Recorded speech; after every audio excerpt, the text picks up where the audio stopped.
Welcome to Dixie Tactical. Today we're going to be firing the Gilboa Snake, designed by Silver Shadow, which is a parent company of Gilboa rifles.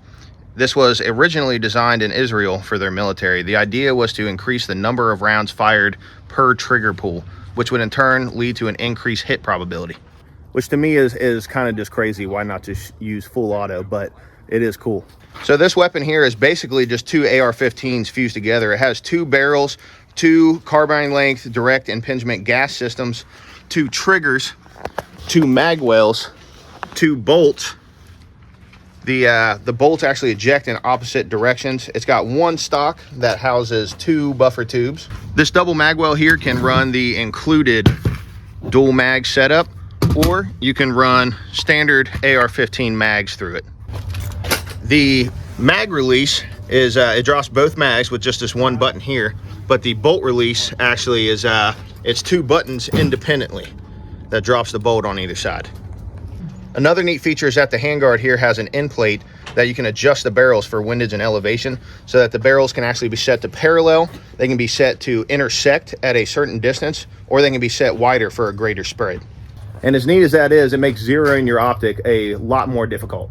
The original Israeli design was actually piston driven, which eliminated the need for the two buffer tubes. The original version also, one trigger would fire both barrels. On the American version, however, it's two separate triggers that fire each barrel independently. Due to ATF restrictions, the rule for a machine gun is one round fired per function of the fire control group. So if you were firing both barrels with one trigger, it would technically be a machine gun under ATF regulation. So that's the reasoning behind the two triggers. I bet you're wondering if it's so impractical, what's the point of really having one? I don't know, maybe because it's super badass. We have our mannequin set up here. We're gonna take a couple shots at that and see what kind of grouping we can get with this thing. We're gonna start off at 25 yards. All right. With it having two buffers, it is noticeably harder to pull back than a regular AR.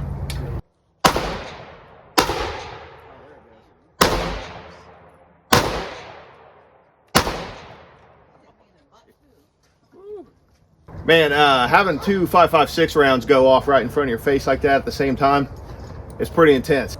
I don't think I hit that torso out there at all. We're gonna have to load this thing up and maybe adjust the barrels and get it to group a little tighter. Next, I'm gonna be putting two individual 40-round mags in here. We'll see how that runs. If I get this one to seat right. Get in there.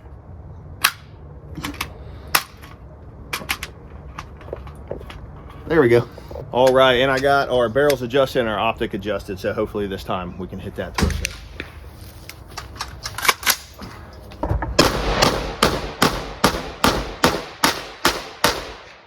All right, let's go check our torso and see what kind of damage we did. I think the next 10 rounds, I'm gonna aim up higher. All right, in our next 10 shots, which is 20 rounds, our next 10 shots, I'm gonna try to aim a little bit higher and both barrels on this one. See what we can do.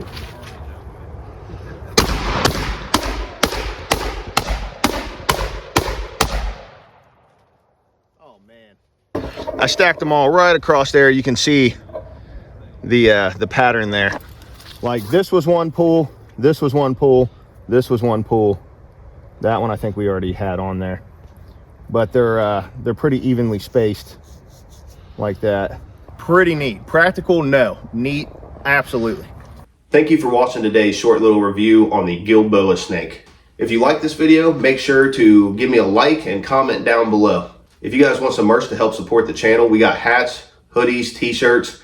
I'll leave the link for that down below in the description and the pinned comment.